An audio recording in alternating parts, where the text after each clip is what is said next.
Lord, salamat at ginising mo ako sa araw na ito. Lord, I thank you for this brand new day.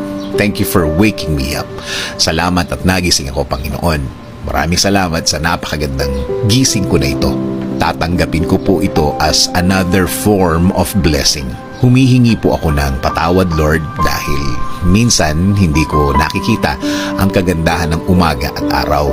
Hindi ko nakikita ang mga bagay na ibinibigay niyo sa akin. Mga bagay na dapat maganda ang effect sa akin. Since na sa problema ako nakatingin, hindi ko po ito lahat nakikita. Kaya ngayon, Lord, mas magkukonsentrate ako sa mga biyaya niyo sa akin. Mas ibubukas ko ang aking mga mata, ang aking puso, ang aking isip. Mas hahanapin ko ang kagandahan ng araw at kagandahan ng sitwasyon. Sa ganda ng mga bagay na inilalagay niyo sa aking buhay. In Jesus' name we pray. Amen.